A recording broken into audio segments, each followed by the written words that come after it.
In this edition of Twin Real Game Reviews, we'll be taking a look at Frozenbyte's Trine 2, the Director's Cut. Now, Trine 2 is a physics-based platformer where you play the role of three heroes who have been summoned by the Trine to go on a magical journey again. And so one of the things I love about this game, like the first game, is the narration and voice acting, which you're going to hear now. The torches in the treehouse flickered nervously as the heroes stepped inside.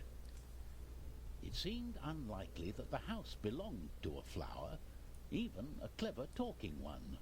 But the warmth indoors was a welcome change after a day in the mire. So yeah, like I said, fantastic voice acting and narration, well job there. The 3D environments that you can see in the background look awesome. You got the different smoke effects. You've got the attention to detail, the bubbling brew and the fog and everything. It's like, wow, such attention to detail for this game. Just as good as it was in the first one. You've got the music, sound effects, the whole ambiance thing to help you get into that mode of being in an adventure with three heroes.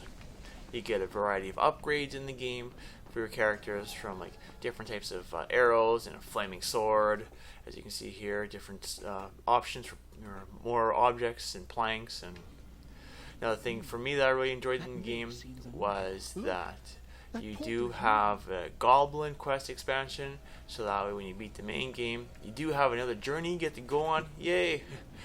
Another thing for me is that the game does have online and local multiplayer. Now, I did find there isn't really anybody online playing this game anymore, and so if you want to be playing multiplayer, either find some people online who might have a copy of the game on Miiverse, get together, or if you got some local friends, get them to come down and play the game with you.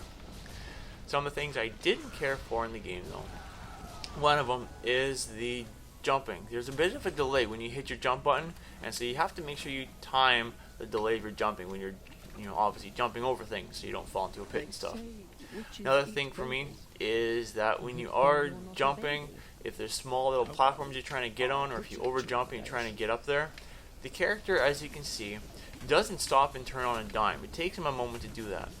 And so because of that, there are times where you end up going off the edge or missing your jump, and you have to do it again. A little bit of an annoyance, but again, you just got to get used to it. Another thing for me I found is that some of the puzzles in the game don't seem to have a logical answers to them. Maybe I'm just missing it, I don't know. And so I find what you usually want to do, the best thing to do is just use your gravity arrows along with your plank, and then just go ahead and climb up and beat the area. Whether it's like a really long jump or a really high jump, I find that using that combination will usually get you through quite a few of the situations. Now, I don't know if that's normally what you should be doing, because it kind of feels like a cheap shot to get through the level, but hey, I guess whatever works. All in all, fantastic game, really love this. I hope the third one comes to the Wii U as well. I would definitely give this an 8 out of 10. And that's it for this review.